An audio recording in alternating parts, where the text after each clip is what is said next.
Good morning and welcome to the 12th meeting in 2013 of the Health and Sport Committee. As usual at this point, can I remind all of those present and members of the public to switch off mobile phones and Blackberries and other wireless devices, as they can often interfere with the sound system. In saying that, for two reasons I mention this. Some of us will be working from iPads. So if you see us looking at that, that's my pile of papers. So I just want to reassure people that we're not disrespecting their evidence, and it's worth pointing out that we are working from iPads. Our first item on the agenda today is the consideration of a negative Scottish statutory instrument, SSI 2013-109, National Health Service Superannuation Scheme, etc. Miscellaneous amendments, Scotland Regulations 2013. There have been no motions to annul. The Subordinate Legislation Committee has, however, drawn the instrument to the attention of Parliament on a general reporting ground. Do any of the members have comments on this SSI? If not, then I will put the question already laid out on SSI 2013-109, National Health Service Superannuation Scheme. Can I have the members' agreement? Agreed, thank you. Agenda item number 2, which we now move to, is our third evidence session on Victims and Witnesses Scotland Bill. In the round table format, can I ask people to introduce themselves, and beginning with me, Duncan McNeill, MSP for Greater Inverclyde and convener of the Health and Sport Committee. Jerry Wells from Quarriers. I'm Head of Service for Adult Disability Services. Bob Doris, MSP for Glasgow and Deputy Convener of the Committee. Graham Bell from Kibble, and I'm Chief Executive there. Richard Cross, Head of Safeguarding for the Church of Scotland, representing the Church of Scotland and Crossreach. Jean Effort from the Catholic Church. I chair the Authorised Listeners Group, and I'm here to speak on the Victim and Witnesses Bill. Drew Smith, Glasgow MSP. Sorry. Gil Patterson, Member for Clydebank Milngavie. Mark MacDonald, MSP for North East Scotland. Richard Mead, Public Affairs Officer for Barnardos, Scotland. David Torrance, MSP, Kirkcaldy Constituency. Lynette Milne, MSP for North East Scotland. Aileen MacLeod, MSP for the South of Scotland. Thank you very much. You'll have observed some of the previous evidence sessions that we've had up to now, and if I could open up with the general context and the general work that's been put in and involvement from various parties up to now about the bill and the consultation. I could ask the general question: do people believe that the work that has been put in now gives us a good context to be going forward? Does anyone want to take up that general question? Yes, Jean. It's good to be part of this process, and it's also good to be here today. We have come a long way, and following all the consultation procedures to formulate questions that would inform legislation for the National Confidential Forum, we now have the Victims and Witnesses Bill, Stage 1, to consider. When I read the papers for the bill, what struck me was how it provided all the bare bones on which the National Confidential Forum would depend, and it was very thorough. These bare bones contain a lot of the detail, a lot that you would expect: what it is, how it functions, its membership, the procedures, the eligibility to take part, recording, reporting and disclosing. You would expect all that. It's all necessary. But what wasn't evident was the clothing of the bare bones with the language of care for the participants while they engage in the process. When people decide to speak of childhood trauma experienced in care, it's very important for those taking part, and it contains risks for their well-being if support's not in place when they really need it. If the required support is provided at key points throughout the process of preparing for and giving testimony, as well as afterwards, then it could help make a huge difference and would make a difficult adult experience worthwhile in the long term. If not, it could be damaging once again. Okay, thanks for that, Jane. Is there anyone else want to make the... No? I wonder if this might be an opportunity just for me to say a little bit about Quarria's involvement to date, and just introduce perhaps why we feel we've been invited here. I mean, Quarria's was a major mainstream children's home provider until the early 1980s. From its inception as the Orphan Homes of Scotland in the late 19th century until the shift in childcare policy that saw the closure of long-term institutional care. Some 30,000 children went through its care in Quarria's village. And Quarria's still have those records available from the earliest days, plus annual reports from that time. In the early 2000s, there were a number of successful prosecutions of former employees of Quarria's, following allegations of abuse which were investigated by the police. Quarria's is now a very different provider, but there was a clear recognition that there had been a history of abuses, of historical abuses, and a commitment was given to assist in every way possible those who had been victims, and for Quarria's to play its part in furthering learning and to prevent repetitions. For some time, Quarria's had invested in providing a genealogy and aftercare service for those who wanted to see their records of their time in care, and or to make sense of previous family connections or even disconnections. Inquiries to this record service provided us with recent addresses of former residents. And when we were approached by the Scottish Government to cooperate with the Pilot Acknowledgement Forum, we also realised we could help Tom Shaw, the chair, have direct access to potential interested parties through the database of recent contacts by former residents. In this way, we were able to forward a standard letter of invitation from Tom Shaw to some 400 people. Quarria's, of course, was not party to who responded to these letters, but I understand a goodly number of the 98 people who took part in Time to be Heard of the forum through this channel.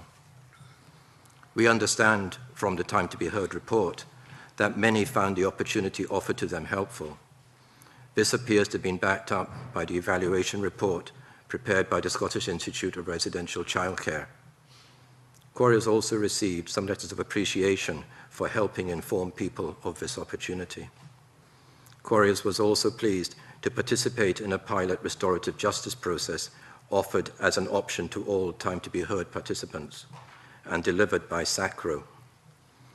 15 participants made contact with SACRO, leading to some 4 or 5 concluding with a restorative meeting with the Chief Executive of Quarria's. Time to be Heard and the National Confidential Forum are about acknowledgement. But Quarria's also recognizes that for many, this does not go far enough in addressing the trauma of their abuse. And that's really where we are up to at the moment. A message, I think, from Quarria's to other providers of childcare is it's a process that we have to engage with, and it's not one to be afraid of.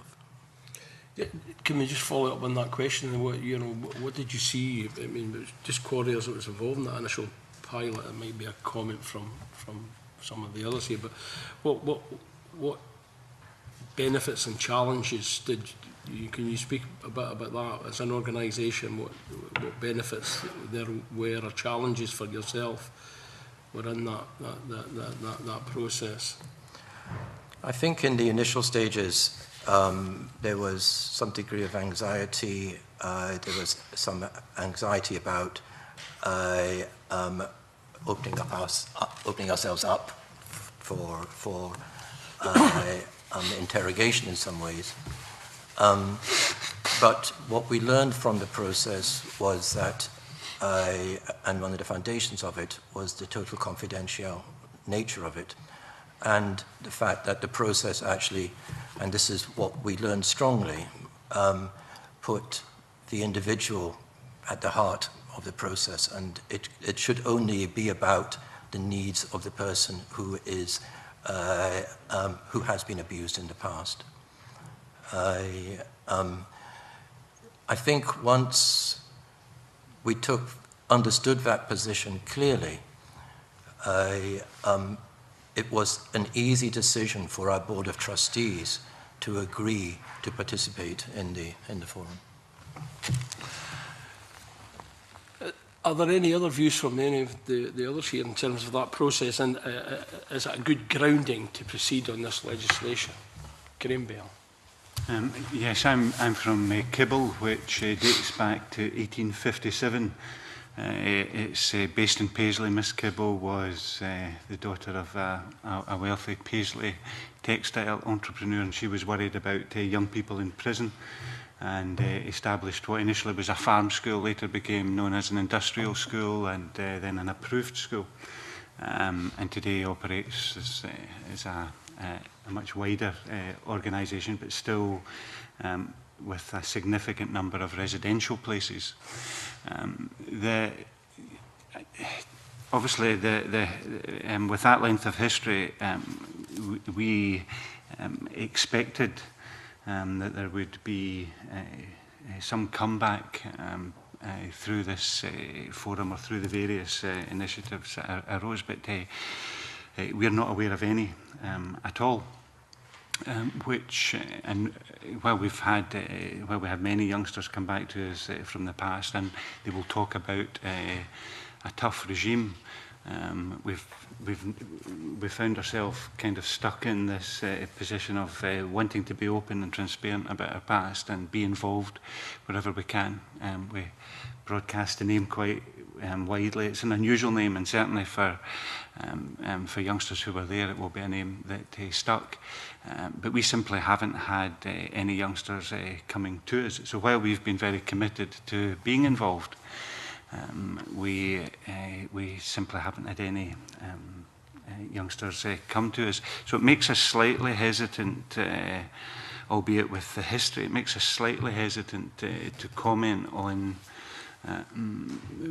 what other organisations have been doing, having not gone through it ourselves. The only point that I would make from the contacts that we have with youngsters who were residents and pupils in the past is that that for many youngsters, being in any kind of care was a particularly shameful experience, and the reticence to talk is something that seems, whether there was abuse involved or not, but any kind of talking about what went on is still very difficult for many youngsters, and obviously it interweaves with feelings about their own families and so on. We feel as if we're taking a kind of bystander view on this, but ready to respond should any things come out. Anyone else? Richard? Yes. I'm representing the Church of Scotland, and I'm head of safeguarding, which covers child protection and adult protection for the Church. We recognise that harm and abuse, including childhood abuse, historical abuse, can happen in any setting, including within faith communities. And the Church of Scotland has been, for the last 2 years, ensuring that if people come forward because they've had harmful experiences in the Church, in the care of the Church in the past, that we are more receptive, and that we have policies and procedures in place to ensure that people are heard and acknowledged. And when looking at the paperwork for today's meeting, I noticed that survivors have a whole range of different needs, and it's not just about being heard or acknowledged.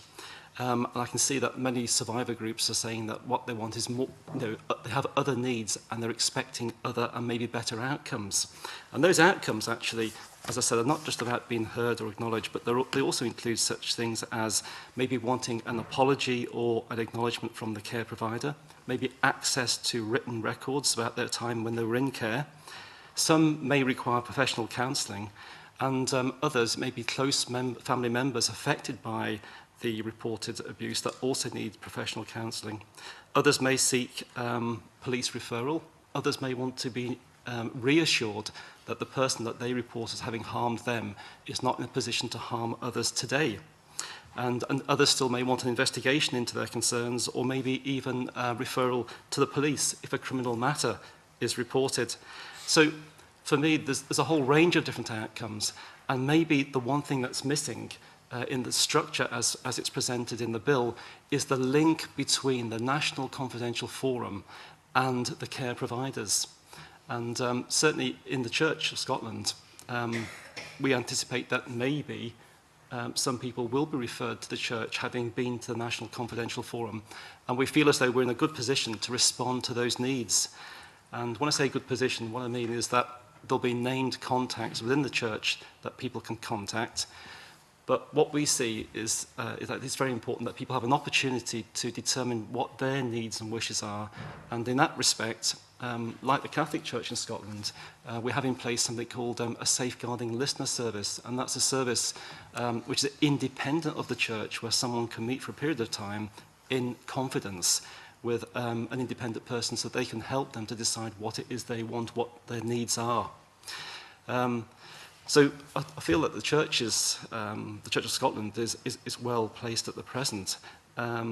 We support the setting up of the National Confidential Forum, but we feel that those links between the forum and the care providers need to be further developed so that survivors feel that their wider range of needs are met, because they will judge the process, the bill, the act, and the National Confidential Forum on the outcomes for them personally. And maybe just being heard or acknowledged for some is just exactly right, but others will have needs that need to be met, and probably by the care providers and by others and by support groups. And if they feel that those needs are not being met and they're left hanging, having been acknowledged, so to speak, at the forum without that follow through, then that may be a deficiency in the structure. So maybe commitment from the care providers. Yes, I think we would obviously agree with a lot that's already been said today and in previous evidence sessions, and we certainly support the NCF and believe it would be great help to some survivors, both from a therapeutic standpoint. However, we also agree with the SHRC and lots of other organisations that some of these proposals don't necessarily go far enough. We participated in the first interaction, which was organised by the SHRC and Celsius, and we felt that a lot of what that meeting came out with were really positive steps forward that will help all survivors. And I think it's really important that we look to that group and and the work that they're doing and the action plan that they're looking to produce as a good way forward, so that all survivors' needs are met as part of this process, and not just those that would be helped by the NCF as currently proposed. Any other committee members? Yes, go on. Echo something that Richard said about having safeguarding listeners in place. In the Catholic Church, we just call it something different, authorised listeners, but it's the same process. People are in place throughout Scotland, a bit like the National Confidential Forum, that people can come forward and there will be someone placed in their diocese to listen to them, and also not just listen, but with signposts to where they may need help after that, whether it be counselling or whatever the need is. We would try to help with that. So there are a lot of things in place that are not largely known yet.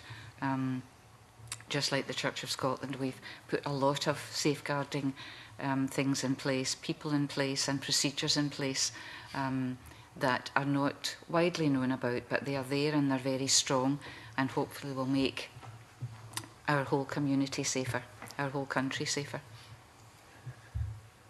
Gil? It's just following on from from that, it's maybe the right time to raise it.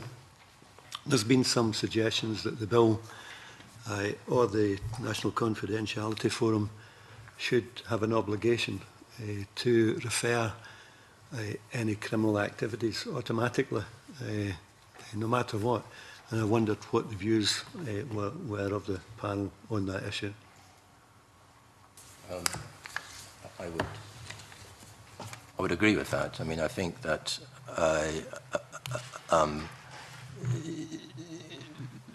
and I think it's been said in some of the other evidence presented at previous committees, confidentiality goes so far, but it's never possible to give that full guarantee of confidentiality when there is suggested evidence that there might be people still at risk, or children particularly being put at risk, which might be due to the fact that someone is named who is still working with children. Yes, Roger. Yeah. Excuse me. I've noticed in Part 6 of the bill, in section Part 6, paragraph 13, 4 and 5, that the National Confidential Forum must disclose information to prevent a crime occurring if they feel that somebody else is at risk through the information that's been disclosed. But interestingly, at section 5, in relation to historical abuse, the NCF may disclose information relating to a suspected crime from the past. And I think that maybe that may perhaps should be a must. But I do know that survivors feel that they lose control once a police referral is made and the police become involved.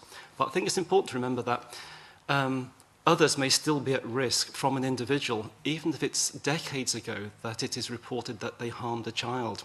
They could be working in different settings, in different roles, not necessarily in paid employment.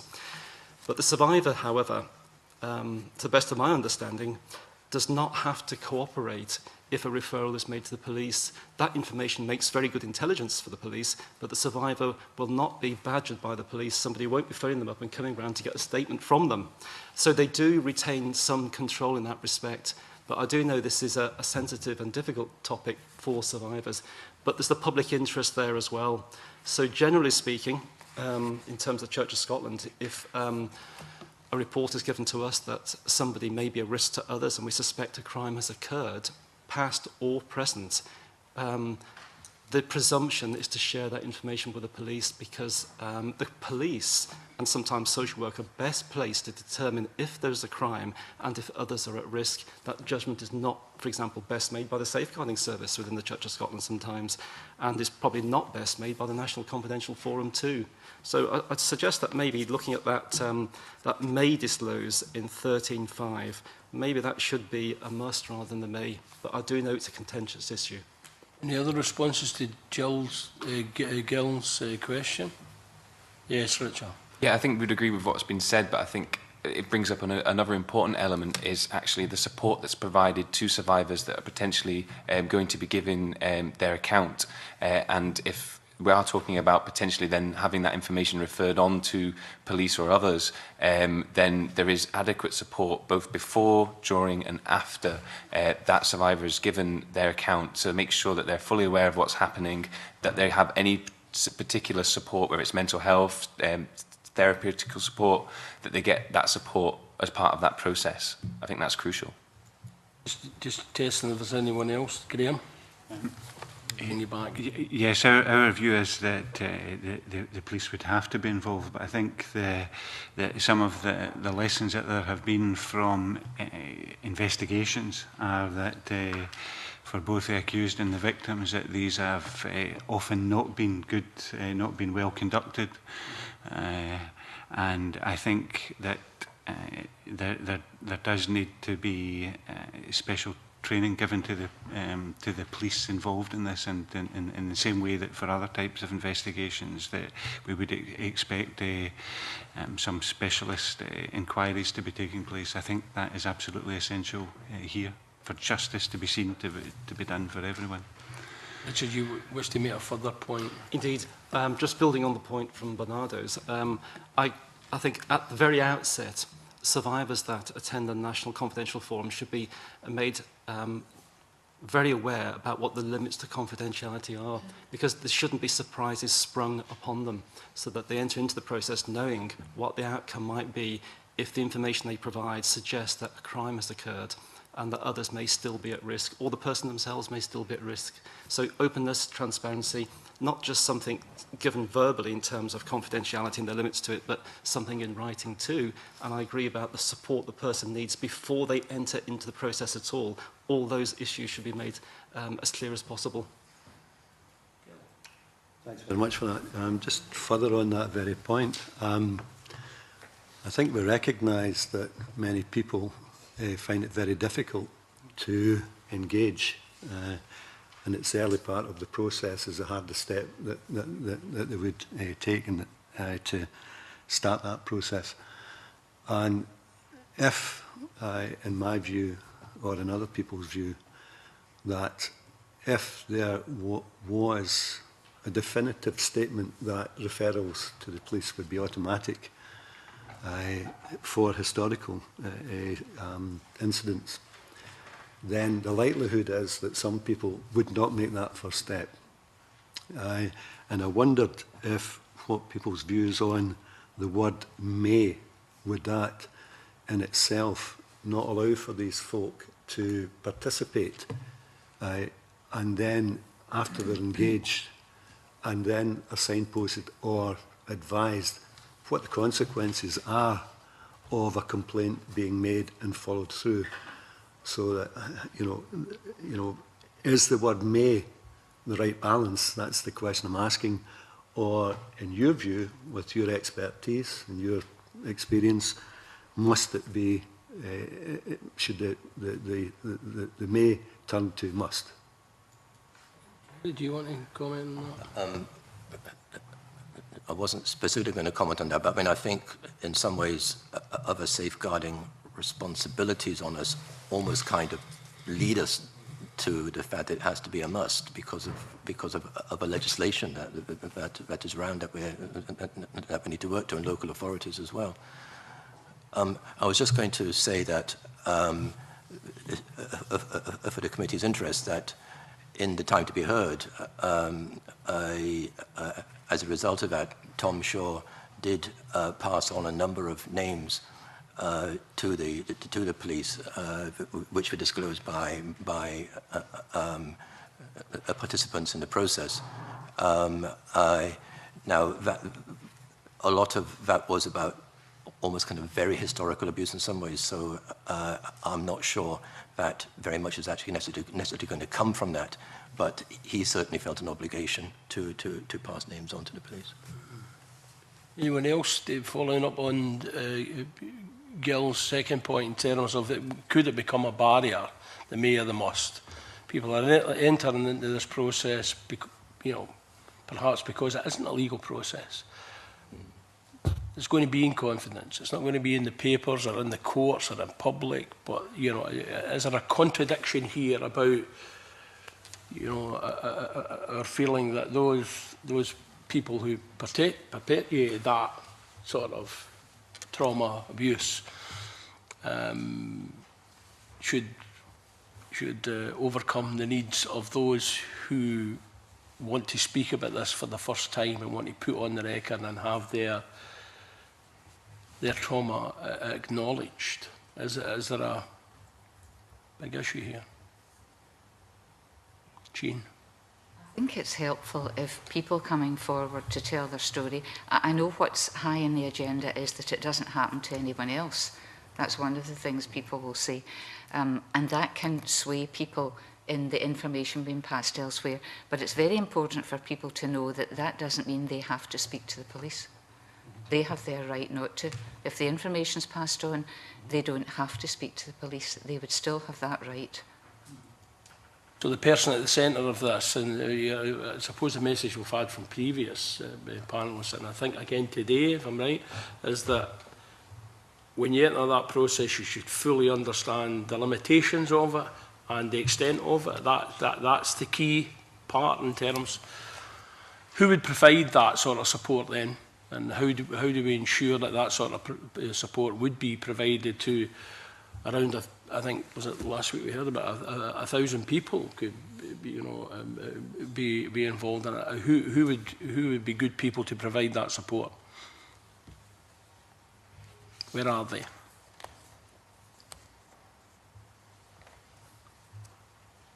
Yes, Richard. I think maybe the well-established and well-regarded survivor organisations in Scotland would be well placed to assist with that process. But I think this is probably the starting point, is to really assess and get views from survivors about their needs and the sort of support that they want, and then tailor a service to meet those particular needs. Because this is a new initiative, and it's a great initiative. So we don't really have experience to go on from similar schemes. So it might be a matter of those organisations, in conjunction with maybe some major care providers, tailoring a support service for the people that are entering the process to meet their needs. But I would say that, as I mentioned earlier on, that I think the police are best placed to make a judgment about criminality and risk, and whether others are at risk of harm from an individual. And despite the fact that I've been working in social work for 33 years and for the church for 7 years, that was still my firm belief. Yeah. And I think we're discussing whether that would be a barrier to that individual. If, you know, presumably if they could go to the police at any time. They go to the police tomorrow. They don't need confidential forum. You know, and the pilot, in your respect, you know, while there were criminal actions that flowed from that, for the majority of people, to hear you say that just to acknowledge their trauma and their experience was enough for them, or was it?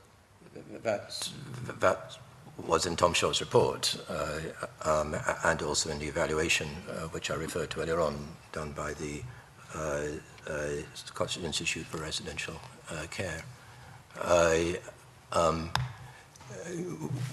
Quarries itself did not meet the individuals because obviously we weren't within the process in that way.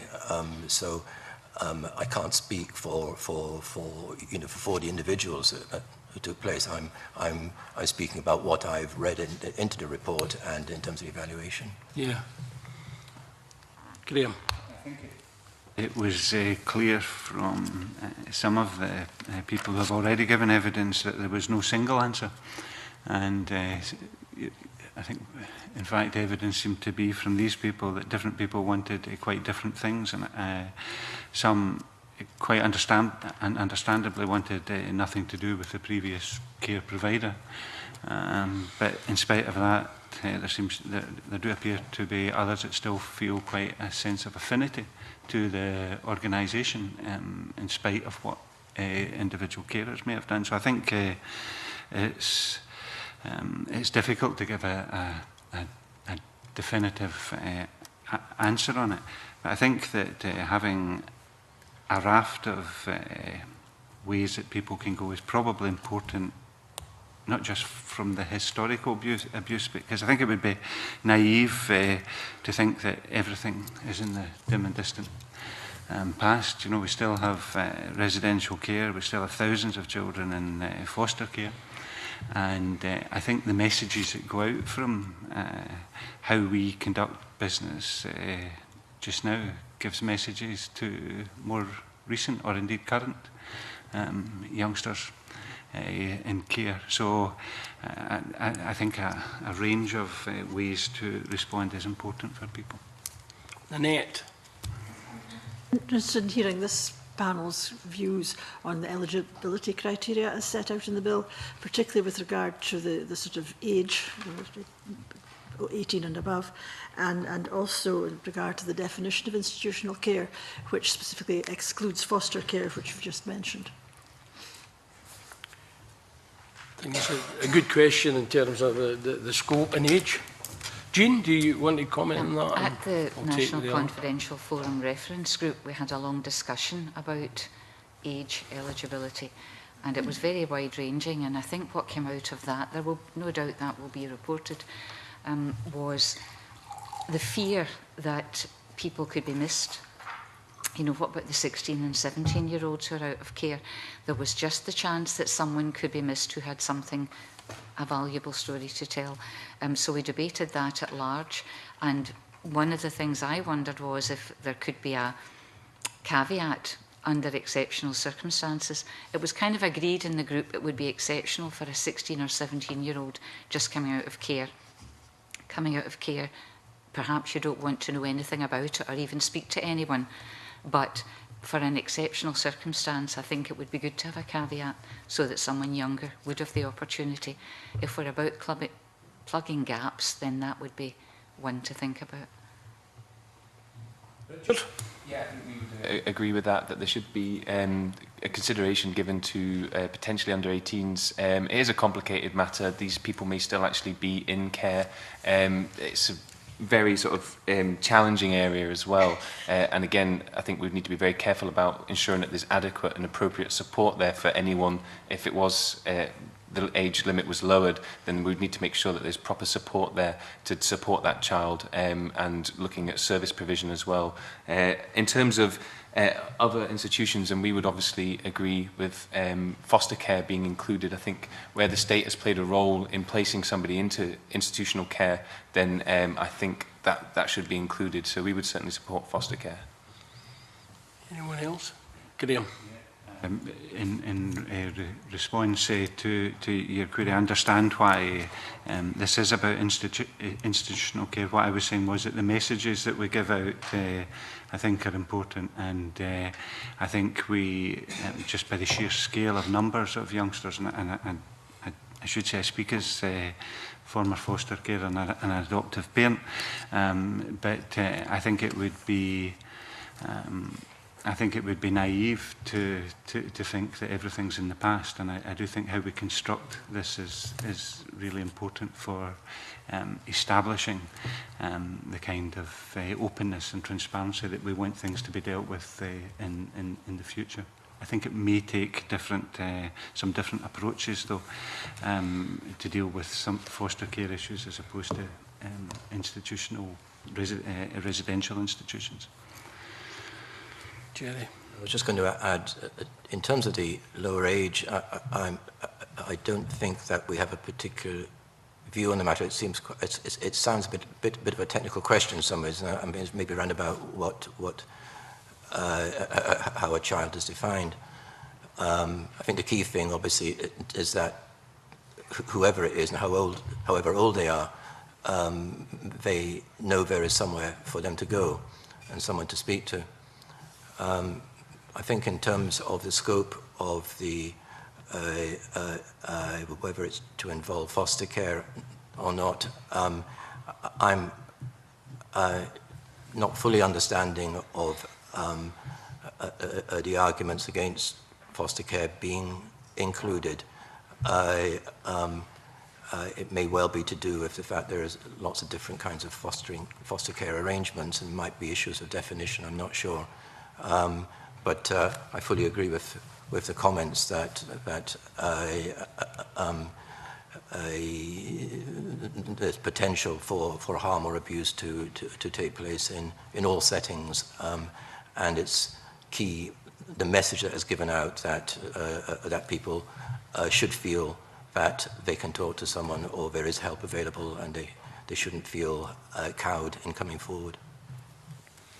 Richard. Yes, I'd agree with Jean's suggestion that provisions should be made for 16 and 17-year-olds, because one of the general functions of the NCF is to identify any patterns and trends in the experiences of persons placed in institutional care and to make policy and practice recommendations. Well, even if there are only a handful of 16 and 17-year-olds who had something appropriate to say about their experience in residential care, then that would be data about patterns, trends, and changes to policy that may be required that would be lost. And it wouldn't seem terribly good idea to suggest to them that, well, come back when you're 18. So I think that But I know why the Scottish Government wants to regularise the definition of a child, because various pieces of legislation define a child as up to 18, up to 16 and so on. So I can see where the Scottish Government's coming from on this one. Nanette? Does anyone think it should be extended to kinship care? That's, sorry. Yes, Jenna. When I was referencing the fact that there were all kinds of different kinds of foster care, that was one of the instances I was thinking about. I don't know where the boundary should be effectively. Any other responses on the kinship care? Yes, Richard, go on. Just remind me the definition of kinship care. I'm not sure what the formal definition is, but presumably people being cared for by relatives. Yeah. Bob, there's help with the definition. Well, there's currently a children's bill going through the Scottish Parliament, of course, which is going to review this, but two particular definitions where the child, I think, is a permanency order or is a looked-after child placed with a kinship family member. There are also a whole range of informal kinship care arrangements placed by social work where the state technically doesn't have a looked-after corporate parent role. So it's not. I know that helps the definitions, but doesn't make it any less complex, I'm afraid. In that context, whether the key is who has placed the child in the family setting and what measures have they taken to ensure that that is a safe setting, and then what measures they have set in place to ensure that it continues to be a safe setting. So that might be a pointer as to who has some responsibility, and if things have gone wrong or become harmful, who may have some responsibility. I think, as Bob mentioned, the complexities, almost, they identify the barriers of this scope and the challenges I think that those who are drafting the bill have in terms of how we can do that. Any other committee members? In terms of some of the other issues in terms of barriers, and just to conclude the confidentiality, many of those who were in the process recognise the importance of being anonymous in that process, but when the reports were produced, they were angry and frustrated that their reflections and evidence wasn't reflected. So it was less than a satisfactory process before that. So I don't know whether I could have any thoughts on that. The other barrier that was suggested maybe raising, whether we like it or not, that the mental health has a stigma, and that the bill proposes that the forum will be housed with the Mental Welfare Commission. And do any of you feel that you have a view on that as being a barrier there as well? No? Any comment, Jerry? In terms of the observations by people who took part in Time to be Heard, in fact, they couldn't identify their testimony, I think, within the report. I just wonder if that was... I don't know if that was a deliberate issue or whether it was just a matter of editing. There were 98 people who were seen. But I feel that if people do wish to see their testimony as being so that they could acknowledge, that they could recognise, so that they could ensure it truly reflected what they say, then if that could be built into the process, I would feel that would be appropriate. In terms of the Mental Welfare Commission, I share the concerns that have been expressed by some people that there's the potential for that, there being some stigma associated with the mental health side of things, and participants may not feel they want to be associated with that. I understand probably that the Scottish Government was obviously having to think very closely about the most practical way of taking things forward, and this perhaps may well be the most pragmatic response. The Mental Welfare Commission has good standing, as far as I understand, and is recognised as being very independent. Again, it would be a matter of the messaging round about that, so that people do understand that it is totally independent. Richard. Yeah, and I think in terms of the anonymity, I think again it goes back to what we said earlier, but making it very, very clear at the outset to those that are participating what they can expect, how the process will work and what the outcome will be. And I think that is really crucial in terms of making sure that at the end of the process, those survivors that have participated feel that they have got what they need out of it. In terms of the MWC, I think as long as obviously it's independent, operationally independent, and I think the key thing is how it's positioned, how it's branded, and how it's presented to those that would approach it. I think if that's got right, then I think there'll be less chance of it being stigmatised or associated in the sense with the MWC. Okay. Anyone else on these points? Jean. Once they've made the decision to speak, to feel that they've been heard. And one of the ways they know they've been heard is if they recognise some of their words in the report. I guess it might be impossible to have every word that everyone said in a report, but there was a suggestion at the reference group meeting that perhaps there could be a code used, only known to the person who spoke, that would signify to them that those were there, that was their contribution.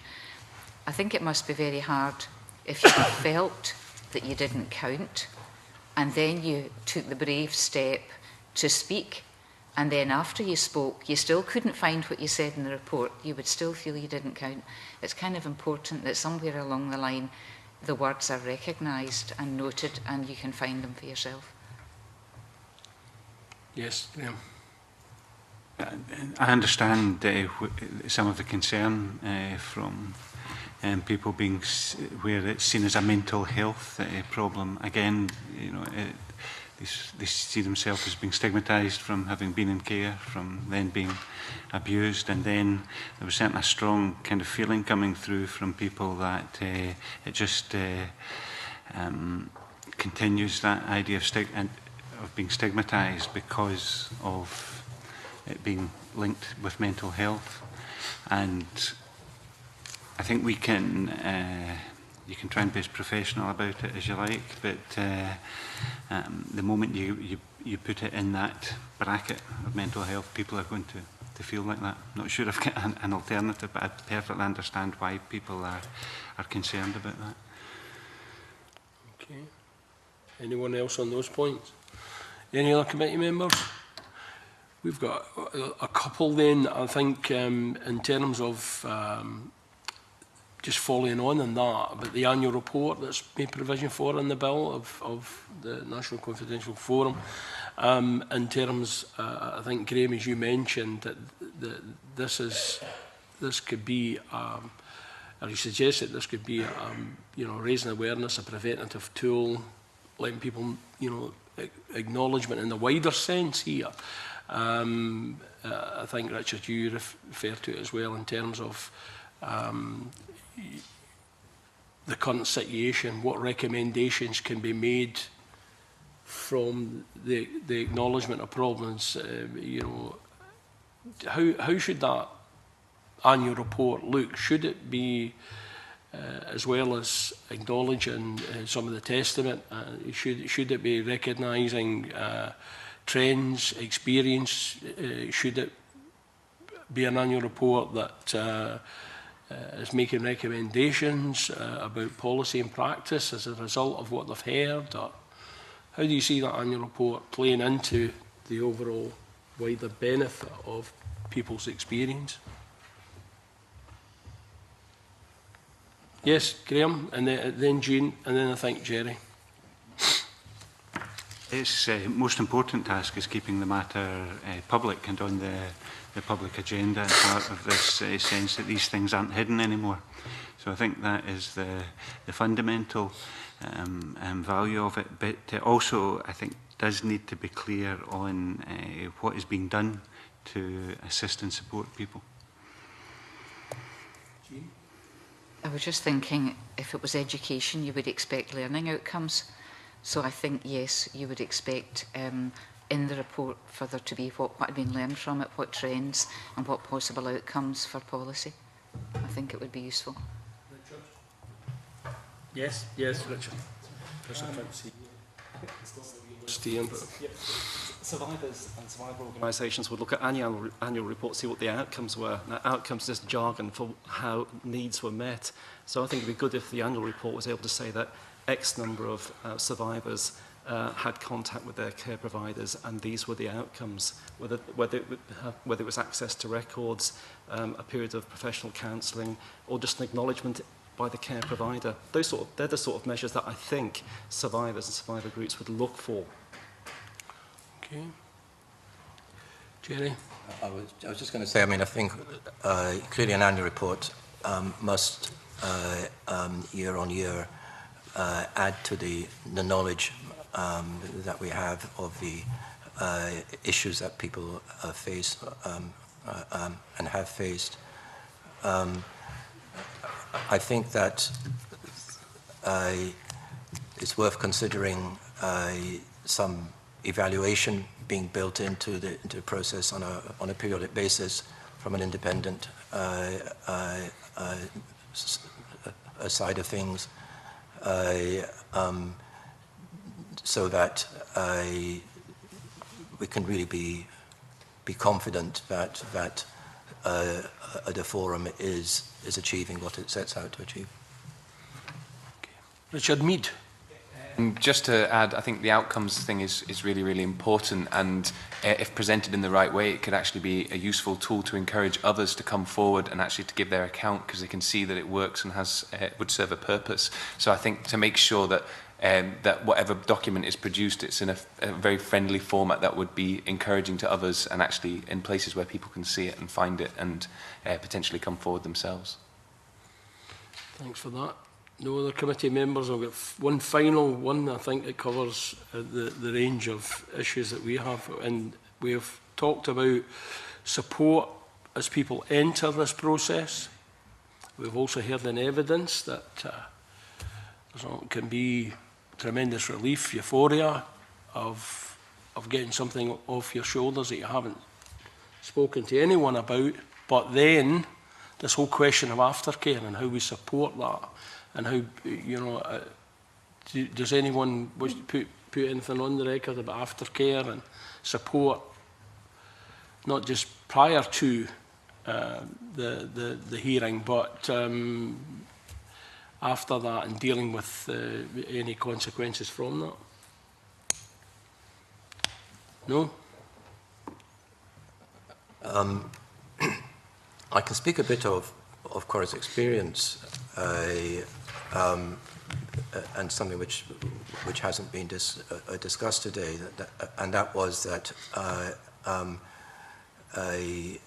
there was a pilot restorative justice process built in to Time to be Heard, which was delivered by SACRO. And this was an entirely voluntary option, obviously, for people to opt into if they felt that they would like to look at that closer. Essentially, that involved meeting with trained counsellors from SACRO in exploring issues further with them and about what they might be looking for from going into a next stage of restorative justice. My understanding of the outcomes of that come purely from the evaluation report written by SACRO. Of the 98 people, some 15 people opted to have some further look at whether they would like to pursue this. This was considered to be a higher number than perhaps has been experienced in other restorative justice programs. Of that number, only 4 or 5, I think, moved to the stage of then having a one-to-one meeting with the representative of quarriers in that setting to talk about their experience again and look for some acknowledgement from the organization. The representative from quarriers was the chief executive. Now I understand that those who went through the whole process, certainly from the evaluation, they had found that a helpful process. I also understand from reading other evidence that a number of people felt that the process was flawed and so didn't opt for it. And part of the concerns were that there was a kind of confidentiality clause built into the process, although that wasn't legally binding, and it couldn't be legally binding. I think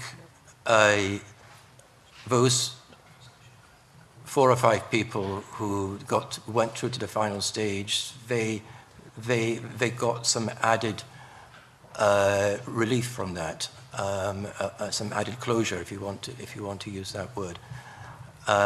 So I think that's an option which providers could think about as part of a range of different ways of offering assistance. Anyone else? No? Gil. Thanks very much.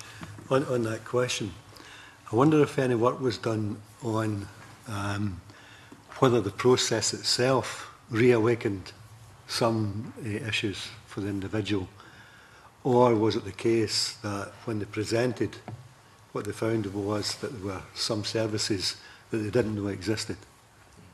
So the conundrum is, are we creating a problem, or are we solving one by doing what we're doing? I think that same question could also be addressed to the whole time to be heard process, because entering into it, I think 1 or 2 people found it did reawaken things, and clearly that was part of the point in some ways, to get the opportunity to in some instances perhaps talk for the first time, and there were some very moving stories, I think, when you read through the reports, and of people who maybe had experiences when they were age 10 and they're now in their 80s, and almost for the first time talking about those experiences, and have carried that with them for such a long time. So that's where the potential for reawakening and the potential for people not coping with that reawakening is there, and that's where the support, which we've talked about earlier, is so important. The Time to Be Heard team consisted of a number of people. They were part of a team who provided support throughout the process, and then were able to, I believe, help signpost people on at a later stage.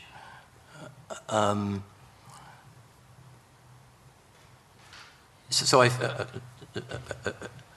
think, yes, there's always that potential for the reawakening to be damaging for some people, and it raises questions then, of course, about individual resilience, and I think that's been talked about, and how some people perhaps manage to come out of a trauma better able to cope with life than others.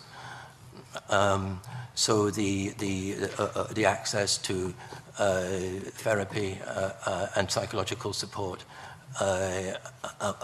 has to be built into the whole process. Richard. I'll just return to an earlier point, and that just on Jerry's point there, I think that's probably where there's a weakness in the system at the present in terms of the support being built in, and that's why I would urge for maybe guidance to help care providers to make that link between the National Confidential Forum and what they can provide in terms of their responsibilities as well. And I've spoken earlier on about how the Church of Scotland is placed in terms of its safeguarding listener service, but that is just part of a response or procedure that we have to help people identify what their needs are and where practical and reasonable to meet them. Okay. Jean. Just a final comment. I think it's worth remembering that when people come forward, sometimes there's an immediate reaction in their lives, and sometimes it takes time. We need to be aware of that. Reports are sometimes written quite quickly, and then after the report's written, there are reactions in people that have been missed because they came later. It's just something, that's why care has to be there at the time, during, afterwards, and maybe much later afterwards when the reaction sets in. Okay. No one else? No other members? It remains for me then to thank you all for your attendance and your evidence this morning, both written evidence and the oral evidence you provided. If there are issues that you feel that you weren't raised this morning, you want to raise, then we encourage you to observe the evidence over the next couple of weeks, and indeed feed back in more informally to ensure that we take account of your views before we conclude our final report. But thank you all very much for your time this morning and the evidence provided. Thanks very much. Thanks, Jerry. Thank you. Suspend at this point while we prepare for our next panel.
We now move to our second panel this morning on the Victims and Witnesses Scotland Bill. And, you know, we open up this round table as usual with introduce myself as Duncan McNeill, MSP for Gaeltacht and Inverclyde and convener of the Health and Sport Committee. Yep. Bob Doris, MSP for Glasgow and Deputy Convener of the Health and Sport Committee. Zachary Duncalf, I'm here representing the Care Leavers Association. Jackie Pepper, Head of Inspection for Children's Services and Criminal Justice for the Care Inspectorate. Drew Smith, Glasgow MSP. Karen Anderson, Director of Strategic Development and Deputy Chief Executive of the Care Inspectorate. Gil Patterson, Member for Clydebank and Mulgary. Mark MacDonald, MSP for North East Scotland.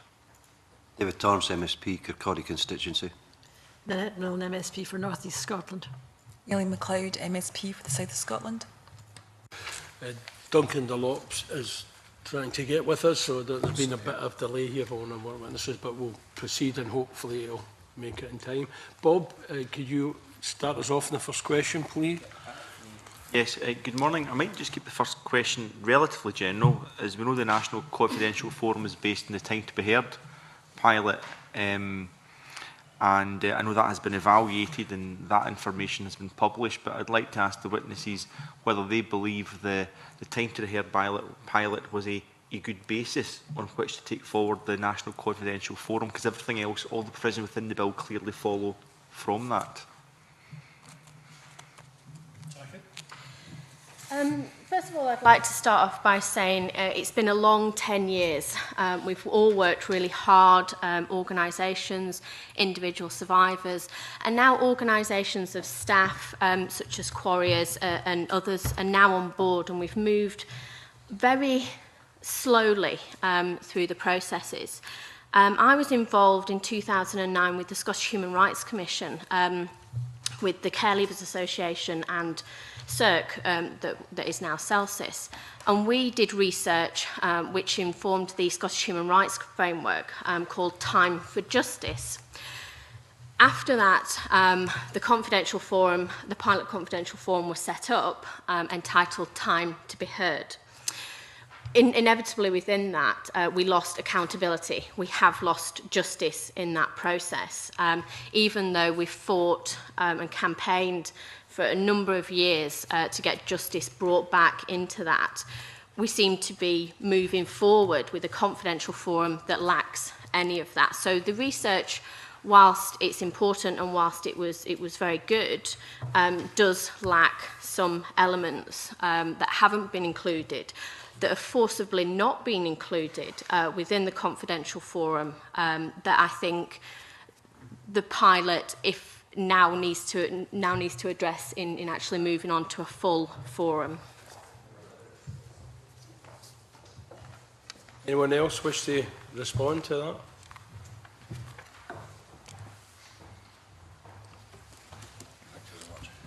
Right, that's fine. Glad you made it. Bob, you want to? Yeah. If no other witnesses want to respond at this point, I'm happy to come in. I suppose, and I don't like saying this exactly at this point, but I think the first round table we had, we did make a point as a committee. We've been asked specifically to look at the health-related aspects of the bill, and we're not the lead committee for it. So it's not a matter of trying to avoid or dodge issues in relation to justice, and I think it's important you put that point on the public record. Could I perhaps then maybe ask my question in another way, convener? To what extent do witnesses think the not time to be heard, but the National Confidential Forum will meet the health needs or the therapeutic needs of those that participate in it? I don't want to downgrade the need for many for justice, but at the level it's operating at, the proposed National Confidential Forum, what do you believe the strengths are? And indeed, if there are some weaknesses in relation to the health and therapeutic needs of individuals, we'd be keen to hear those as well.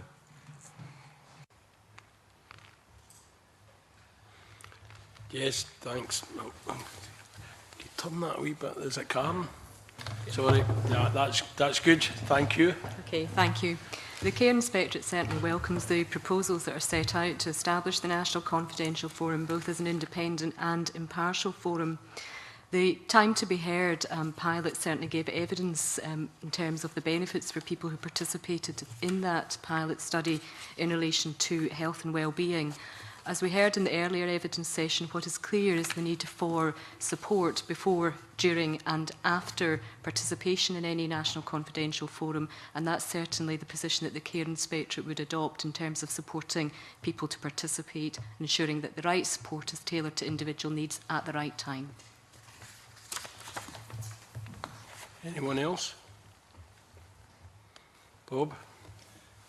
Well, I'll move the questioning on. See, we're trying to keep the questioning open because we want to leave the opportunity for witnesses to express what they feel needs to be expressed in terms of the bill. So let's go with our line of questioning that we've used over the weeks at committee. One proposition has been made that I think the committee has listened to quite carefully, is that by talking about historic abuse situations in a residential setting can open up various issues that perhaps individuals have locked away or had their own coping mechanisms up until the point where they would go to the Time to be Heard or the soon-to-be National Confidential Forum, and that there's a need for ongoing support for individuals that would go via the National Confidential Forum. Can I ask witnesses to what extent they believe this is true, and to what extent you believe the bill makes adequate provision for that? Duncan? Hi, good morning. Duncan Dunlop from Hookers, Scotland. I very much concur with Karen was saying that people will need support before, during and after. And I think it very much depends on this forum about who the target group really is in terms of who's going to attend these hearings, in terms of reliving trauma or what's going on within ourselves, in terms of looking at the contemporary audience of just recently leaving care in terms of up to the age of 25, and maybe a little bit beyond that. If there's an issue whereby there was a physical, sexual, or even, I suppose, mental or psychological consequences of having been in the care system, that's probably a live issue for the justice system, within which it ought to be dealt with through that route. In terms of, therefore, it wouldn't necessarily be appropriate for them to turn up to a separate forum beyond living the overarching experiences of care in terms of how we can learn to improve our care system and services so that other people can get a better outcome from it. But if there was actually a specific abuse, then that ought to be heard through the other routes which are currently live. From what I understand with this forum, it's for probably a different generation of people who are through care in terms of its primary target, in terms of them feeling as though their voices are heard. But what will be learnt from their experience that will impact upon today's people going through the care system is a very different, I don't think there'll be a primary relationship to it necessarily. But if the one thing to say with Karen is that if we are putting people through that process, for any of these people, old or young, or elderly or young rather, they need continuity relationship supporting them before, during and after that whole process of giving evidence. And that is a person, you know, it's not being handed from professional to professional. Jackie, do you wish to comment on the justice, the criminal justice aspect that it's referred to? I overheard the evidence that was given earlier, and the questions about whether the National Confidential Forum must make representation to the police where they were concerned. And I think that there could be provision where it's possible to allow people to give testimony, and to do that in a confidential manner, and make provision for circumstances where there are current concerns about immediate risk to a child or a vulnerable adult, for that to be taken forward, but that we need to balance the rights of the individual concerned not to take forward a complaint that involves the police. And I think it's a very delicate balance, but I think it's possible to make provisions for that. You think the bill currently makes provision for it? I think it does. I think we need to make sure that we're not only thinking about children in those circumstances, that we are also thinking about vulnerable adults as potentially being at risk as well, so that that's made explicit. Zachary. I think we need to recognise that the mental health of survivors or care leavers of all ages has been affected by this process in itself.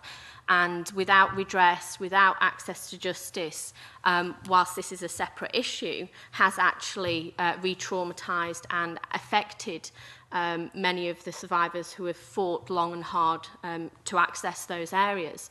So I think there needs to be clarity about what this is and what this isn't, what can be offered and what's not offered, as well as the before, during and long-term after supports as well. I also think there needs to be access to support available, even if people don't want to give testimony under the National Confidential Forum, but just want access to services. And I think that's been quite a tension throughout the pilot process as well. Okay. Bob? Well, I'm just kind of trying to work out, because usually the witnesses we have around here are much more strident in their views, and I realise that this is quite a sensitive bill. So I'm tempted to go through some of the individual provisions within the bill and give you your opportunity to comment on them. If Jackie, if you were here for the previous session, you'll have heard the suggestion made that there could be an issue. I'm not saying I necessarily agree with it. An issue that the Confidential Forum is hosted within the Mental Welfare Commission. Does anyone have any issues in relation to that, or do you think that's an appropriate place for the body to sit? Yes, please. In terms of the Care Inspectorate's perspective, we would certainly welcome the body being situated, and Mental Welfare Commission clearly have the expertise to support that. We'd concur with earlier evidence in terms of the positioning in relation to perhaps a subsection of the Mental Welfare Commission. What's important is the governance arrangements that are set up to ensure that that remains independent, that it remains impartial, that people are not stigmatised, as was suggested earlier, in terms of their mental health issues, and so on. But we do believe the Mental Welfare Commission are well placed to provide that support. Zachary. The Care Leavers Association would also support that, and I think the governance is really important around that. However, we also need to recognise that care leavers survivors have poor and negative experiences by mental health service providers. There are also some survivors that are surviving and indeed striving, yet the issues of abuse are still prevalent within their lives, and being labelled under mental health services may not be where they would want to locate themselves. Duncan. Yeah, I think maybe this is getting to the issue. You're wondering why we're not being quite vociferous enough on this. And I guess potentially, and I don't want to come at the wrong point in this debate, but the mental health issues is an interesting one when we look at the overarching state of our young people who are in care. The target is to get it down to 26 weeks for the length of time in adolescent, which is a long time for them to get child and adolescent mental health, access to child and adolescent mental health services. 26 weeks. Some of them are waiting, well over a year to get access to that service. And yet we want to do this provision, which is, I'm not going to get into why or how it's existing, that it will be housed within the Act and more resources given to it. What are the young people of this confidential forum for today's young people in care? And I do respect there's a whole different potential agenda and need for those who have gone through historic abuse within this. But for today's young people in care, there's a real and prevalent need to work out exactly what's going wrong within our care services and our care system. We've sat around this table before on teenage pregnancy. We've done it in the Education and Culture Committee on the educational attainment of young people. I've sat in here in the Public Finance Committee talking about the employability of these young people. We could be sat in here talking about youth justice. We could be sat in here talking about the premature death of these young people, particularly when they're becoming care leavers. We are failing these young people massively as a society. If we think that a National Confidentiality Forum is going to solve these issues for them, it's not. It's going to be a sticking plaster over something that our state, whatever else, is going to try and do in terms of, for whatever reason it is, it's not going to resolve the issues that are really affecting our looked after young people today. In terms of how our services are not adequate, in terms of the outcomes we're achieving for these young people. And these young people are not on the scrap heap. They are immensely capable characters and individuals. And yet somehow, over generations, we have failed them. And we are still failing them, and we are their parents, because we've taken them away from their birth family, often for quite right reasons, but we're not improving their situation. It's only 40 years ago in the 70s we stopped deporting a lot of young people to Australia. How come it's so far behind in our developed Scottish society, where our looked after young people are perceived relative to so many other social issues? It's just not on. And so in terms of really looking at this confidentiality forum, if we want to speak for the current cohort of looked after young people, or those up to 25, I'm not really sure where it fits. We can go into the detail of how it will really work, but for me there's a far bigger picture that the MSPs in this Parliament ought to be considering. I completely agree with Duncan, and I think the National Confidential Forum, as we've seen from the pilot forum, has capacity for an awful lot of learning. There's organisations on board through listening to adult care leavers, older care leavers, reiterate throughout the generations, 60-year-olds, 50-year-olds, 40-year-olds, 30-year-olds, 18-year-olds, who are all repeatedly saying the same thing, sometimes about the same organisation. And I think when a National Confidential Forum that goes forward has to have learning opportunities, and I think having something on this scale will enable larger organisations and organisations across Scotland to get on board on wider agendas, not just on this issue. Yeah.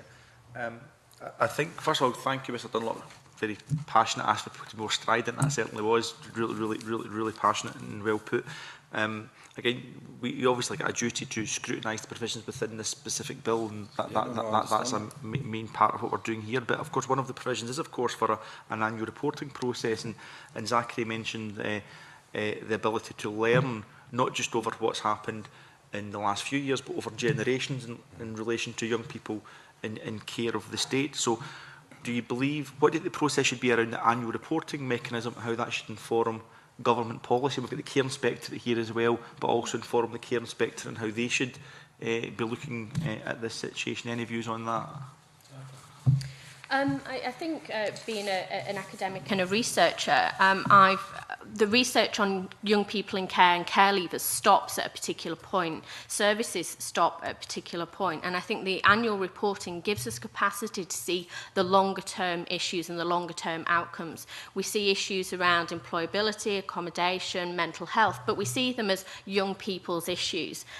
And actually, they last a lifetime. There are longer-term effects to this, and I think some of the reporting that we can get from the statistics, the outcomes, the positive elements of care and the processes can really benefit us in the wider scheme of things. Yes, I think that I like Zachary's point that once we did a receptionist parliament, we called it a conversation across the care generations. And what was interesting was, as a woman who'd left care, she's now in her early 40s, and she was talking to a guy who was 17, 18, who'd been in the care system. And there was recognition that materially the care system got a lot better in terms of the provision that was made for the young people. And also that there was less risk of physical or sexual abuse, although that can still happen and we need to safeguard against it.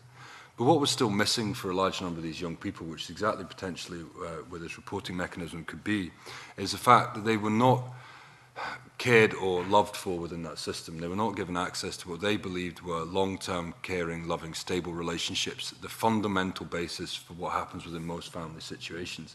And I guess whether it's the Care Inspectorate or other scrutiny bodies that we have or other systems and services that we create is ought to be questioning how are we enabling our services to maintain long-term caring, loving relationships. And that's not just for a matter of 18 months, it's a matter of years and going through the entire process of leaving care. We have the whole issue here of leaving care, but we leave home as a process, not a point. Most care leavers can tell you the date they left care.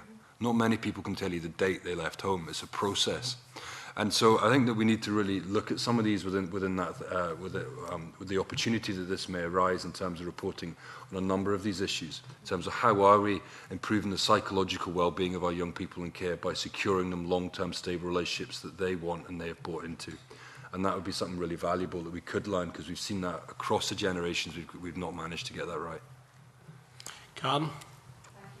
We certainly welcome some of the comments that have been made this morning. There are 4 key areas, I think. One is, in relation to the National Confidential Forum, we need to learn from historical abuse and the experiences that people have had. We need to ensure there's appropriate support for people who have had these terrible experiences, and that's tailored to individual needs for as long as an individual requires it. Now, that may actually mean that someone who's now looking at going into residential care as an older person requires particular support, because they may well be revisiting trauma from residential care when they were a child.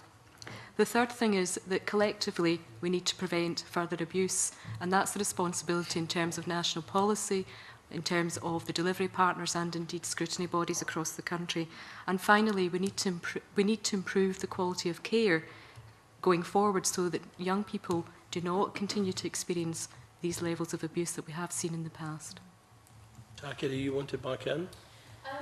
Just to, I suppose, reiterate a couple of points on either side of me, in the sense that what we seem to be lacking within current services and within current reporting structures is beyond the statistics, beyond the outcomes, beyond the targeted measures. And actually a life in care and a life beyond care is much bigger than that. And I think survivors, adult care leavers, this debate actually brings in the emotional, the love, the care, the support that is seriously lacking within our current care system, and how the longer term effects of that are played out through people's lives. So we do need to look at how to prevent, how to safeguard, how to protect our children, but we need to do that through care and protection and not control and restraint. We currently have the care system throughout the UK, in some places throughout the world, built on previous systems and actually built on a fear of historic abuse that has happened. And we need to use this forum and the learning from that to build a different way forward, rather than in reaction to historic abuse of the past. Mark MacDonald. Oh, Jackie, did you want to say something? Go on. Really just to add that in terms of the Care Inspectorate being responsible for taking forward improvement across services for children and right through the life cycle, we would certainly be very keen to learn from the outcomes from the National Confidential Forum and take that forward as part of our own improvement agenda, and how we inform our own inspection methodology would certainly be part of that. How does your current methodology, assess what Duncan and Zachary have said here? How do you recreate or how do you measure a loving, caring relationship? And I would be interested to hear you giving some ideas how you can recreate that in a residential setting. Karen? Thank you.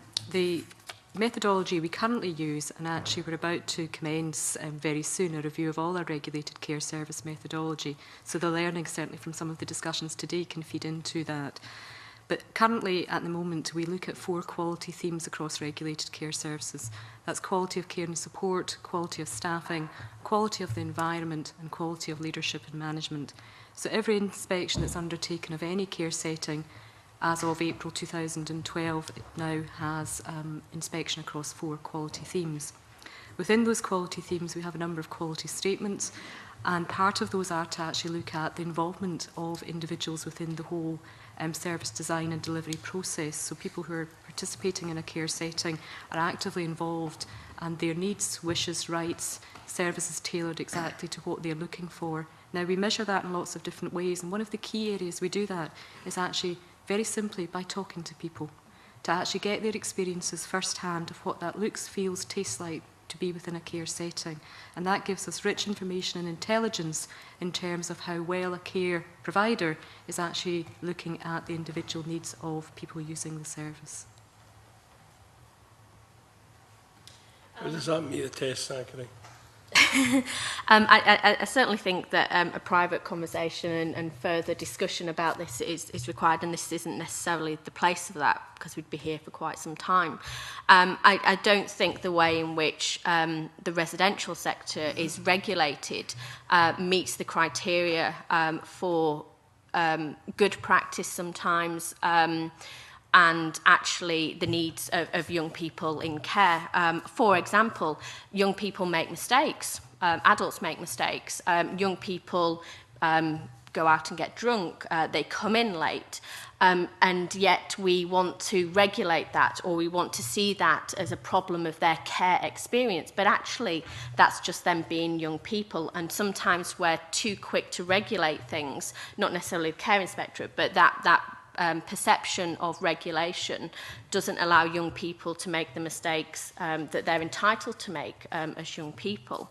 I also think it's very difficult when you get strands of quality and strands of regulation and a star rating system to actually really get to the grips of what it's like to live in care. Having lived in residential care for 8 years myself as a child, I know the reports that were written, and I know about my experience, and they're sometimes quite at odds. What I also must put into this debate is that foster care isn't regulated. Foster care is nowhere on this bill. Foster care is nowhere in this National Confidential Forum, and that is a major gap and a major flaw that does need addressing. McDonald. That was rather neatly set up, convener, because that was part of what I was going to ask among the questions I was going to raise. I think first thing I would say is that, you know, I think Mr Dunlop's testimony was very powerful there, and I don't want him to think that we're ignorant to the issues that he's raised. I mean, we are about to embark on a very substantial piece of work as a committee around the inequalities agenda, which a lot of what I think came out there will feed into, and I think Who Cares Scotland's input in that process will be very welcome indeed. But on the point about foster care, and Zachary has alluded to it, is it has been raised now a few sessions about the absence of foster care within the provisions of the bill, and my colleague Nanette Milne mentioned earlier about the possibility of kinship care as well, and whether it is something that should be looked at within the provisions. And alongside that, another one of the issues that has come up around the provisions within this is the age limits at which the bill has set at 18 as the minimum age limit. And I just would welcome the views of the panel on those two particular issues. I think kinship care is an interesting one. There's been a point in history where we formalised kinship care.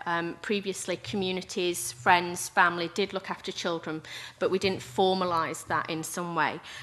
The point is that anybody who has been formally assessed and recommended to be a carer for young people in care, now that includes adoptive parents as well, should be under scrutiny for that, and should be people who have experienced abuse in those settings where those people have been assessed to be appropriate adults for their care, should be allowed to come forward and use the National Confidential Forum. In relation to the age of 18, we have a massive issue which has been raised time and time again within the research about the time bar, and the point at which that survivors cannot get access to any justice because of the time bar. Now, somebody who's 18 years old, if they're still in care, might get access to other avenues in order to access justice or access support. I certainly think 18 should be a figure that we look at, but according to the Sweet 16 report, we still have many care leavers that leave at the age of 16. So again, that 16 to 18 bracket fall through the net as not being able to access justice through normal routes or services because of CAMS or adult services, and yet are still out of the care system and maybe outside of time bar for their experience of abuse within the care system. Do you want to do? From the information and certainly the statistics that we have, we've noticed a rising trend in terms of placements in foster care since 1987 and a decrease in placements in residential care. What's important in all of this is that the setting may be different, but experiences may be shared. So in terms of the proposal to include foster care, it's certainly one that the Care Inspectorate would welcome. In relation to age, In our proposal, in our submission to this committee, we proposed that the age range should be looked at from the age of 16, and that was essentially to concur with Scots law and the rights of young people from the age of 16 upwards. We certainly appreciate the rationale provided by the Minister for Public Health in relation to proposing the age of 18. What we would say is that clearly, and the point that Zachary's actually made, there may well be a gap there from people who between 16 and 18 have experienced some form of abuse in residential care. We need to ensure that mechanisms are put in place. If the age range is to stay at 18, we need to ensure that mechanisms are put in place for individuals between the ages of 16 and 18 to have the opportunity to seek support, to raise issues about historical abuse. Duncan, then I'll get you back in, Zach. I think that there's foster care makes a great deal of sense for this. In terms of being included with this, and to give you an example of that, and we do deliver a lot of independent advocacy for this, and in general, it's mainly based around residential units. We do cross the care spectrum with that. And in one area in particular, we were doing a review of the foster care network, and there's quite a lot of reticence to allow advocates in. Why do you need to come and speak to our young people? We can do that for them. And, 90% of the time, it's a very good placement. It's a great, loving, caring environment in terms of what they're trying to create for the child or young person. But there is the instance whereby that isn't necessarily the case. And there's a couple of families, in actual fact, whereby the evidence we brought was that they were disbarred from being able to, able to be foster families through the route of having access to the children and young people. Very interestingly, though, another local authority then took them on as foster families, so it didn't manage to cross the local authority boundary. But I do think there's definitely a need for foster care to be involved with that. But in general, you'll often find with young people, they've had more than one care placement. They don't just fit neatly into residential or foster care or kinship care or looked after at home. They will cross the whole spectrum of those care placements and their care journey or care history. And potentially, maybe it'd be of use to make it, to be able to look at the whole care spectrum. If they've been under a supervision order, why don't we enable this to be open to them? In terms of age, I totally agree in terms of the technical aspect that if an 18-year-old can do it, and particularly within the Scots law and voting, etc., that's going on and a range of other issues, 16 is totally acceptable and should be what we should be identifying for this. But I do think there's a different question in terms of the purpose of this committee for someone who's going through historical abuse in the 40s, 50s, 60s, 70s, or even 80s, to those who have gone through abuse in the last 2 or 3 years.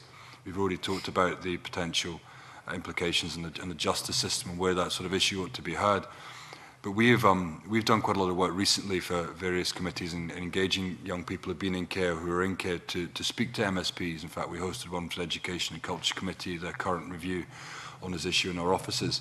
And it took a lot of preparation and work with young people to enable them to reflect on why they went into care, what being in care was like, and leaving care was fine for them to cover, but in actual fact why they went into care was very difficult for them. This re-traumatization question that was brought up and how we open that to them. But we really wondered in reflection of looking at this question of how many of the young people we work with as an advocacy organisation would really take up this opportunity. We don't see it being very many in the immediacy of that aftermath of leaving the care system. And where it is it appropriate? And then when they start to talk about something and they realise, well, there's actually a criminal offence committed there, but they're not aware of it at the time, and therefore it has to go down a different avenue. There'll be a range of issues that will come up that will be very different for that younger population, I believe, than what you will discover for the older population who are very well accustomed and used, well, not used to, but in terms of the consequences of discussing this. So I don't think it will be a big issue in terms of the younger care leaver population coming forward to this forum, but they certainly ought to have the right and access to it. And the one last thing I would say on that is we need to be very clear, what are they going to gain from coming to this forum? What do they get for it? Young people will speak out at the moment because they want to make change in the system so other young people don't go through the same process or suffer in the same way that they did in the care system in their eyes. That's why they'll do it via our organisation at the moment, give evidence to committees like this. But what are they going to do as an individual talking through that experience? And we need to be very clear that they don't have unrealistic expectations of what they will get or what they won't get. Zachary, you want to come back again? Yeah, I just wanted to say that I want to make a very strong point that this National Confidential Forum shouldn't sideline any access to justice. And I think there's a danger of younger people coming forward and going through this process and not actually having access to justice, as we have seen with older care leavers happen many, many times. Secondly, also want to look at what training will people get? Now, at the Care Leavers Association a few years ago, we did a UK scoping exercise of mental health services, individual practitioners, counsellors, therapists, and we couldn't find a single person that had had any specific training on young people in care, older care leavers, access to records, historic abuse. And I do think that's a massive gap that people need to recognise, because part of the problems that some adult survivors have had is therapists, counsellors, mental health services not knowing the importance, for example, of a record, not understanding what a children's home or an orphanage or an approved school was, and therefore not being able to work with those people through their experiences. So I do think that's a massive gap that we do need to fill in terms of what people will get that is specific about this forum. Mark, do you want to come back again? Yeah, there's one other thing is that I'm interested in where or how people, younger people will know about this forum. And we would have a real issue as an organisation, because it would probably be upon us to let them know about it, because not many young people who've been through the care system would know about it. And so as advocates for these children and young people, in terms of, I suppose, they get hold of that information or whatever else it is, we can let them know, but in terms of us really supporting them to do it, we need to be confident as an organisation that they're going to benefit from this process. And we'll work with them up to the age of 25, so there needs to be some real clarity in what they can expect to gain from it. Is one sort of honest proviso in terms of how we would interpret it as an advocacy organisation. Mark. Yeah, I mean, obviously, we as a committee are looking purely at the therapeutic and health issues that relate to this. And I think one of the points that's been raised at previous evidence sessions is around the closure aspect that can be provided. Obviously, if it's a very recent experience, which it would be for some of the younger people, there might not be that closure element. But I note the provision is within the bill that anything that relates to either an ongoing situation, and in many of these cases it may still do so, would lead to the justice system becoming involved in the process. So there is that element to it. I wanted to shift it slightly though and look at the issue around the support. We've touched on the issue of support through the process, and last week, the first evidence session last week, the point was made that there will be a fairly extensive briefing stroke interview process with individuals who would be giving testimony to the NCF in order to ascertain what their needs, their requirements would be. I just wonder if the panel have any view around, are they satisfied that the mechanisms and the measures would be in place to identify needs for advocacy that would perhaps arise, and subsequent to that they would do they have any views around signposting to appropriate advocacy? Because one of the points I've made is that while there are organisations whose job and function is to deliver advocacy under some of the statutory requirements for advocacy that exist, there are also other forms of advocacy that exist that people may wish to access, and what are the panel's views around how we strike the appropriate balance? Thank you. I think it's absolutely critical that we do strike the appropriate balance, and key to that is to ensure that, and this is a point that I've probably said a few times this morning, whilst the experiences may be shared in terms of abuse, it's really important that any support mechanism that's put in place either before, during or after is tailored to the individual's needs. Now, those needs will be different from individual to individual, depending on their circumstances, depending on their current health issues, their current environment, and so on and so forth. So in terms of, to summarise, from the care inspector's perspective, whether it's advocacy, whether it's a different package of support in terms of disability, mental health, whatever the case may be, our suggestion is that the care and support is indeed tailored to individual needs, but also reflects their rights, and indeed addresses their wishes as well, and it's about choice and respecting that too. Zachary? I think it's very difficult sometimes to ask people or for people to locate what is it that will work, what is it that I need, because if you know people knew that, then actually they'd be proactive in getting that for themselves. So I do think we have to have a wide range of options available so that people can explore different options and actually dip in and out of different options as time progresses. I mean, through the process of before coming to the forum, during the forum, and then afterwards, that could be a period of a very, very long time. And particularly if we look at putting something in place on beyond a pilot, we've seen in Ireland thousands of people coming forward, and do we have the capacity to support that, not only through the forum, but actually the support, the advocacy, the wide range of services needed in order to actually support that as well. Just to make the point that very many people will already have existing support mechanisms and relationships with providers of services, independent support, advocacy services, or friendships, and that those should be supported through this whole contact with the NCF. But similarly, that post their testimony to the NCF, that support should be locally available, it should be within that person's community and local network rather than provided at a distance so that it's easily accessible to them. Really, follow on what Jackie said. They'll have the relationships in terms of the advocacy relationship that they feel comfortable coming to this forum with. They're not going to go to a stranger with it, and they're wanting that person to walk alongside them through the entire process. Is really what our experience would be from beforehand right through to when they return home.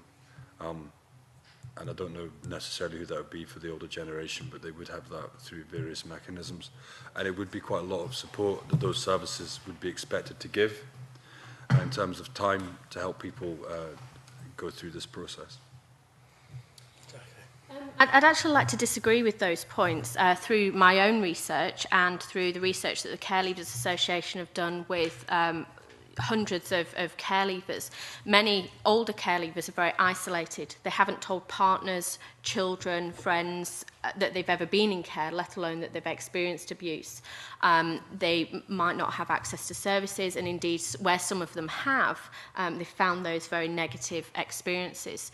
So whilst they may have people who can support them, we've found certainly through the forum that once people have declared that this has actually happened to them, they've lost those support networks, or those support networks have become a bit more rockety around such a disclosure. So I think that the younger generation are very fortunate in that they have Who Cares Scotland and that they do have leaving care services that support them up to a particular age, but the older population don't necessarily, and I think we need to take that on board.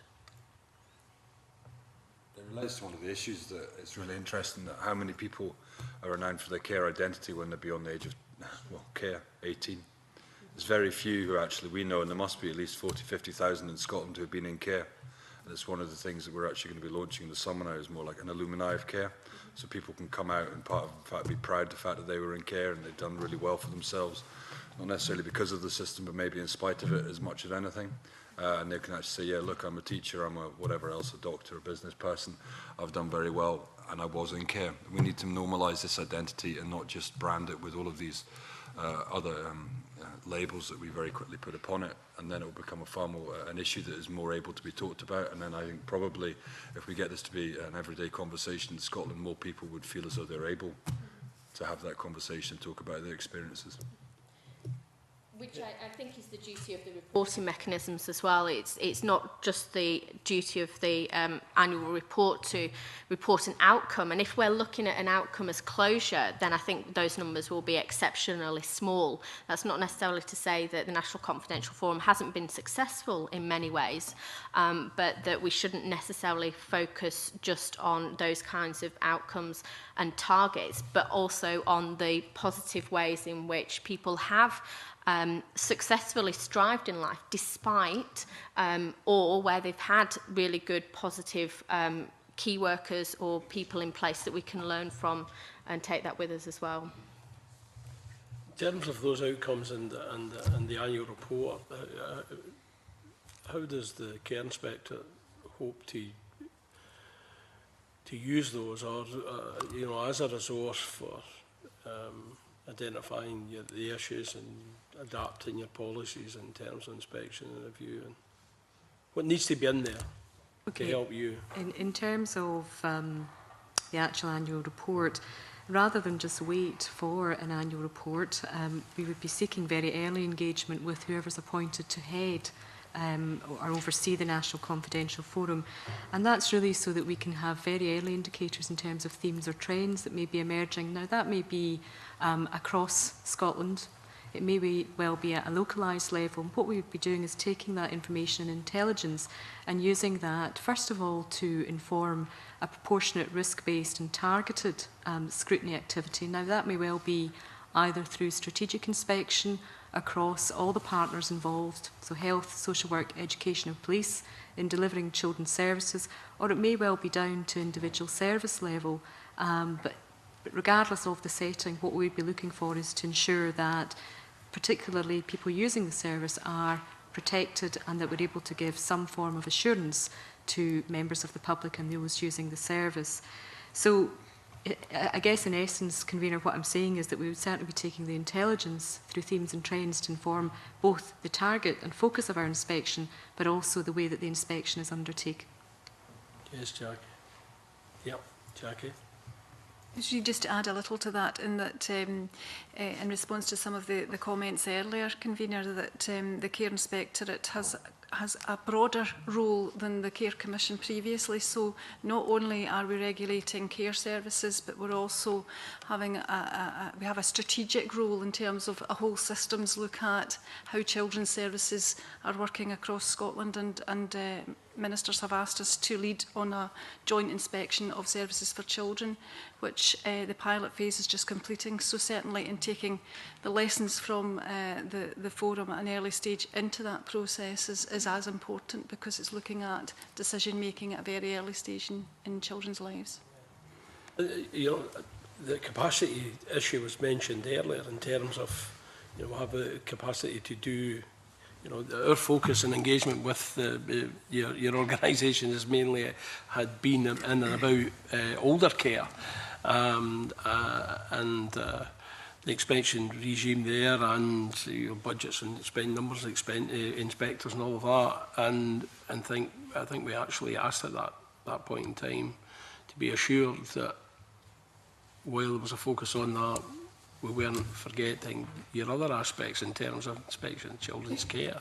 And, you know, so, you know, the capacity issues, some of this is historical anyway, so I don't know what you anticipate will be the impact on your organisation with this part of the bill anyway. Say is that the Care Inspectorate's inspection plan is approved by Scottish ministers on an annual basis, and it has recently been approved for the forthcoming year. Wherever possible, we look to make efficiency savings throughout the year and redirect that into frontline scrutiny. The other key thing to flag up, Convener, is that we do have a complaints process, and we actively encourage people to access our complaints process. They can do that directly, they can do that anonymously if they would prefer. What we have seen over the last year or so is a 20% increase in our complaints process, where people are accessing and telling us about concerns about their quality of care. In terms of the National Confidential Forum, it's certainly something that we would be planning for in relation to our resources, and we do believe we can achieve this through making the necessary efficiency savings wherever possible and redirecting that into frontline scrutiny. But that complaints, is that across the board? That's all of the areas you cover? Related care services.